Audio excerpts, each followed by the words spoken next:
கல்யாணி பாட்டி கேக்குறாங்க தாத்தா கிட்ட. என்னங்க சொல்றாங்க அவங்க? உங்ககிட்டயும் கோவமா பேசுனாங்களா அவங்க? இல்ல கல்யாணி, வீட்டுக்குள்ள கூப்பிட்டு மரியாதையா தான் பேசுனாங்க. ஆனா வருத்தம், ஏமாற்றம், இந்த கான்ட்ராக்ட் விஷயத்த அவங்களால ஒத்துக்கவே முடியல. என்னங்க, ஏதோ நடந்து போச்சு. காவேரிய விஜய் மனசார பொண்டாட்டியா ஏத்துக்கிட்டு வாழ்ந்துகிட்டு தானேங்க இருந்தான். அப்புறம் என்ன காவேரிக்கு பிரச்சனைங்க? கல்யாணி, அவங்க இடத்துல நம்ம இருந்து பார்க்கணும். விஜய் மேல ரொம்ப நம்பிக்கை வச்சு அந்த குடும்பமே உடைஞ்சு போய் நிக்கிறாங்க. ஒரு பொண்ணோட வாழ்க்கையில பிராங்க் ஷோ மாதிரி உன் பேரன் விளாண்டுட்டான். விஜய்க்கு இப்ப மனசு மாறிடுச்சு. அதனால கான்ட்ராக்ட் விஷயத்த அவங்க வீட்டுல எல்லாரும் சாதாரணமா எடுத்துக்க முடியுமா? எங்க, நம்ம ஒன்னும் விஜய் செஞ்சத நியாயப்படுத்தி பேசலையே. தப்பு நடந்துருச்சு, அத சரி பண்ற வழிய தானேங்க பார்க்கணும். பொண்ணை பெத்தவங்க பொண்ணை வாழ வைக்க தானே பார்ப்பாங்க. இப்ப காவேரி வாழ்றதுல எந்த பிரச்சனையும் இல்லையே, அதை தானேங்க நான் சொல்றேன். கல்யாணி, பையன் தரப்புல என்ன பிரச்சனையா இருந்தாலும் பொண்ணு தரப்புல இறங்கி வரணும்னு நம்ம அப்படியே பழகிட்டோம். அதனாலதான் கல்யாணி நீ இந்த மாதிரி பேசிக்கிட்டு இருக்க. ஆனா சுயமரியாதைய இழக்காம பொண்ண வாழ வைக்கணுங்கிற அந்த உறுதி சாரதா கிட்ட ரொம்ப இருக்கு. இதே இது சாரதா இடத்துல யாராவது இருந்திருந்தா, 4 பொம்பளை பிள்ளைங்க அவங்களுக்கு இருந்தா, பையனே ஏத்துக்கலாட்டியும் ஏத்துக்க வைக்கணும்னு 4 பெரிய மனுஷங்களை கூட்டிட்டு வந்து பேசி பையனை ஏத்துக்க வைப்பாங்க. ஆனா சாரதா அந்த மாதிரி ஆளே இல்ல. உறுதியா சாரதா என்ன சொல்றாங்கன்னா, என் பொண்ணு வாழ்க்கைய நான் பாத்துக்கிறேன், நீங்க கிளம்புங்கன்னு சொல்லிட்டாங்க. என்னங்க சொல்றீங்க? தாத்தா, காவேரிய பாத்தீங்களா? நீங்க பாட்டி கிட்ட பேசுனதெல்லாம் கேட்டுக்கிட்டு தான் இருந்தேன். தாத்தா, காவேரி அம்மா சொன்னதெல்லாம் சரிதான். அவங்க கோவத்தை என்னால நல்லா புரிஞ்சுக்க முடியுது. ஆனா காவேரி என்ன தாத்தா சொன்னா? விஜய், சாரதாவை மீறி காவேரியால எதுவும் பேச முடியாது. இப்ப அவ சொல்ற நிலைமையில இல்லவே இல்லப்பா. தாத்தா சொல்றாங்க, விஜய் அவங்க இப்ப வீட்டை காலி பண்ணிட்டு போற முடிவுல இருக்காங்கப்பா. ராகினி நடந்துகிட்டு இருக்க எல்லாத்தையும் தூரமா நின்னு வேடிக்கை பார்த்துக்கிட்டு இருக்காங்க.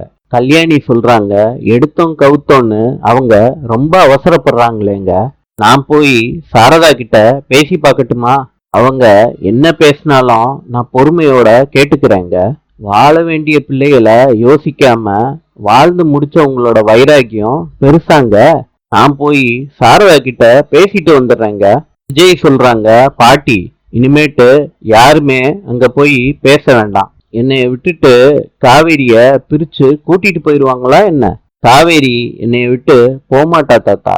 நானும் அவளை போக விட மாட்டேன். அவங்க என்ன வேணாலும் செய்யட்டும், காவேரி நிச்சயமா என்ன தேடி வருவா சொல்லிட்டு எமோஷனலா விஜய் கிளம்பி போறாரு. இத கேட்ட ராகினி அவங்க அப்பாவுக்கு போன் பண்ணி நடந்ததெல்லாம் சொல்றாங்க. சொல்லிட்டு போனை வச்சிடுறாங்க ராகினி. பாட்டி சொல்றாங்க, வீட்டை காலி பண்றோன்னு சொல்லியாச்சு, இன்னும் 2 நாள்ல வீட்டை காலி பண்ணிடணும் குமரா. சரியம்மாச்சி, இன்னும் 2 நாள்ல வீட்டை நம்ம காலி பண்ணிடுவோம். அதுக்குள்ள நல்ல வீடா நான் பார்த்து சொல்லிடுறேன் உங்களுக்கு. சாரதா சொல்றாங்க, அதெல்லாம் வேண்டாம் தம்பி, நாங்க இந்த ஊரை விட்டே காலி பண்ணிட்டு போயிடுறோம். பசியும் பட்னியும் கடந்தா கூட சொந்த வீட்டுல இருக்கிற மாதிரி வருமா தம்பி? பாட்டி சொல்றாங்க, குமரா ஊருக்கே போறதுதான் எனக்கும் சரின்னு தோணுது. என்ன பெருசா வாழ்ந்து கிழிச்சிட்டோம், பிறந்த மண்ணை பார்த்துட்டு அங்கேயே இருக்கிறது தான் எனக்கு கரெக்டுன்னு தோணுது குமரா. குமரன் சொல்றாரு, அத்தை தான் விரத்தியில பேசுறாங்கன்னா, அம்மாச்சி நீ எதுக்கு அத்தைக்கு எடுத்து கொடுக்குற? ஆமாடா குமரா, உங்க அத்தைக்கு நாங்க எடுத்து கொடுக்குறோம். வந்ததுல இருந்தே என் மனசு ஒட்டவே இல்லடா. காவேரி சொல்றாங்க, அம்மா ஊருக்கு போவேணாம்மா, வாழ்ந்து காட்டுறோன்னு இந்த ஊருக்கு வந்துட்டு தோத்து போய் நம்ம ஊருக்கு போக வேண்டாமா? அதுக்கு சாரதா சொல்றாங்க, காவேரி நீ மாத்திரம் பேசவே பேசாத.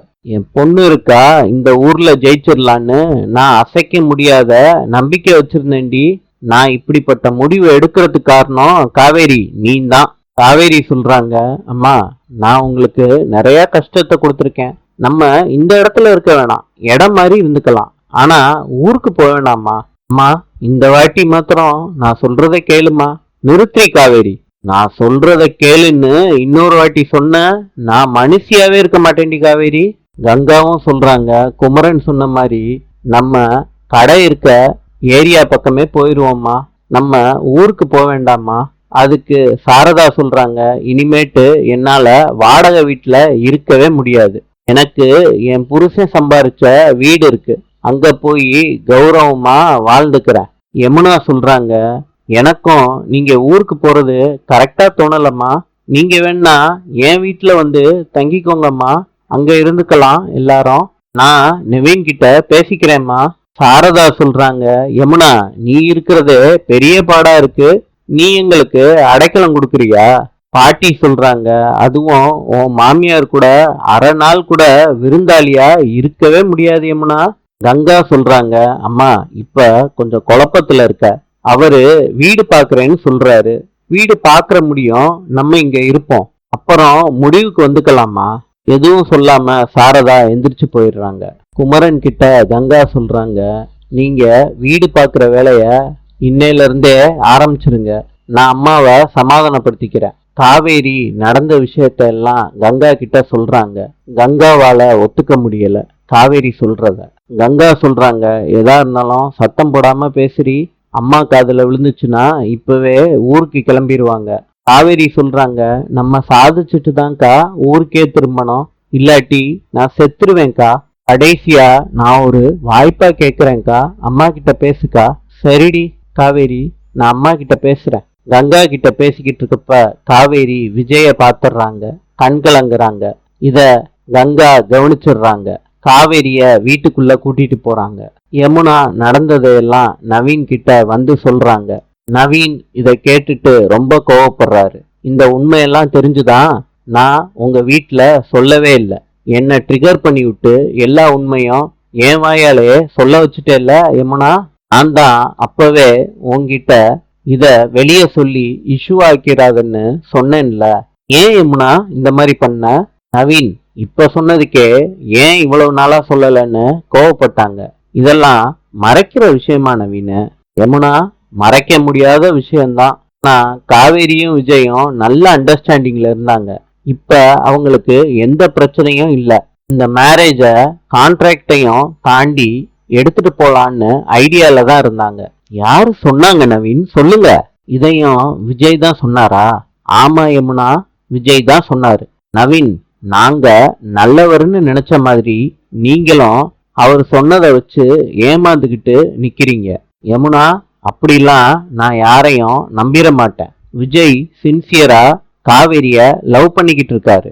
உனக்கும் எனக்கும் கல்யாணம் பண்ணி வைக்க காவேரி கூட சேர்ந்துக்கிட்டு அவரு எவ்வளவு பண்ணாரு. அதுக்கெல்லாம் என்ன காரணம்னு நினைக்கிற யமுனா? நீ கொடுத்த ப்ரெஷர்னாலதான்னு நினைக்கிறியா? நிச்சயமா அது கிடையாது. நீ கொடுத்த ப்ரெஷரை விஜய் அவருக்கு ஃபேவரா யூஸ் பண்ணிக்கிட்டாரு. அதுதான் உண்மை யமுனா. ஏன்னா என்னால அவங்க மேரேஜ் லைஃபுக்கு எந்த பிரச்சனையும் வந்துடக்கூடாதுன்னு அந்த சுயநலமும் விஜய்க்கு இருந்துச்சு. அவரோட ரூட்டை கிளியர் பண்ணிக்கிறதுக்கு தான் விஜய் அவ்வளவு ஆக்ரோஷமா செயல்பட்டாரு. அதுதான் உண்மை யமுனா. எல்லாத்தையும் ஓப்பனா விஜய் என்கிட்ட சொன்னாங்க யமுனா. அவரு உண்மையாவே காவேரிய ஒய்ஃபா ஏத்துக்கிட்டாரு. அந்த கான்ட்ராக்ட் எல்லாம் பெருசா அவர் ஏத்துக்கவே இல்லை. நவீன், என்ன நவீன் சொல்றீங்க? எப்ப கன்ஃபார்ம் பண்ணாரு? என்ன யமுனா கேக்குற? நவீன், நான் விஷயத்தோட தான் கேக்குறேன், சொல்லுங்க. யமுனா, நம்ம கல்யாணத்துக்கு நாள் நான் காவேரிய பத்தி தான் விஜய் கிட்ட கேட்டேன். அப்பதான் அவரும் காவேரியும் லவ் பண்றதா விஜய் என்கிட்ட சொன்னாரு. அதே விஷயத்தை தான் காவேரியோட பர்த்டே அன்னைக்கு எல்லார்கிட்டையும் ஓப்பனா சொன்னாரு. உங்களுக்கெல்லாம் அது சாதாரணமான விஷயம் மாதிரி இருந்திருக்கும். ஆனா என்கிட்ட அவரு பேசின மாதிரி இருந்துச்சு. இனிமேட்டு காவேரியோட நினப்ப வச்சுக்காதுன்னு என்கிட்ட இன்டைரக்டா சொல்லியிருக்காரு. நவீன், நீங்க சொல்றது உண்மையா கூட இருக்கலாம். ஆனா வெண்ணிலாங்கிற ஒருத்தி வருவான்னு விஜய்க்கே தெரியாம இருந்திருக்கும்ல. இப்ப வெண்ணிலா வந்ததுனால எல்லாமே மாறி போச்சு. நவீன், நான் சொல்றேன்னு தப்பா எடுத்துக்காதீங்க. காவேரி அக்காவை உங்களால இப்ப முடியும் மறக்காம இருக்க முடியுதா? உங்களாலேயே இருக்க முடியல, அப்பனா அவருக்கும் அந்த மாதிரி தானே இருக்கும். உங்களுக்கு வேற வழி இல்ல, என்ன விரட்ட முடியாம இருக்கீங்க. ஆனா விஜய் கான்ட்ராக்ட காரணம் காமிச்சு எங்க அக்காவை ஈஸியா வெளியே போன்னு சொல்லிட்டாரு. ஆம்பளைங்களா இருந்தா எல்லாமே ரைட்டு தானே. பொண்ணுங்களோட ஃபீலிங்ஸுக்கு வாய்ப்பே இல்லை. யமுனா, தேவையில்லாம பேசிக்கிட்டு இருக்க. நீ சொன்ன விஷயத்துல ஏதோ ஒரு உண்மை இருக்கலாம். என் விஷயத்துல நீ நடந்துகிட்டத சங்கதி சாக்குல நியாயப்படுத்தாத யமுனா. எனக்கு என்னமோ நீங்க எல்லாரும் சேர்ந்து ரொம்ப அவசரப்பட்டீங்களோன்னு தோணுது. கொஞ்சம் வெயிட் பண்ணியிருந்தா விஜய் என்ன பண்றாருன்னு எல்லாரும் பார்த்துருக்கலாமே. நவீனு, இதுக்கு மேல விஜய் என்ன முடிவு எடுப்பாரு? எங்க அம்மா இத கேட்ட உடனே என் தங்கச்சிய கூட்டிட்டு ஊருக்கு போறேன்னு பேச ஆரம்பிச்சிட்டாங்க. நவீனு, நீங்க எங்க அம்மா கிட்ட பேசி எங்க அம்மா ஊருக்கு போறத நிப்பாட்ட முடியுமான்னு பாக்குறீங்களா? நீங்க என் வீட்டுல வந்து தங்கிக்கோங்கன்னு சொன்னீங்கன்னா ஒருவேளை ஊருக்கு போகாம இருக்கிறதுக்கு சான்ஸ் இருக்குல்ல நவீனு. யமுனா, இங்க எப்படி அவங்க இருப்பாங்க? இப்ப அவங்க இருக்க நிலைமையில எங்க அம்மா கிட்டயும் அவங்க திட்டு வாங்கணுமா? யமுனா, அதெல்லாம் சரியாவே வராது. யமுனா, உங்க அம்மா கிட்ட நான் பேசுறேன். வேற ஏதாவது வழியில சென்னையில அவங்கள இருக்க வைக்க முடியுமான்னு ட்ரை பண்றேன். ஆனா இந்த வீட்டுக்கு கூட்டிட்டு வர்றது மாத்திரம் வேணாம் யமுனா. அது அவங்க நிம்மதிக்கு தான் பிரச்சனையாகும். யமுனா, இதையும் வேற மாதிரி நினைச்சு தப்பா யோசிச்சிடாதம்மா.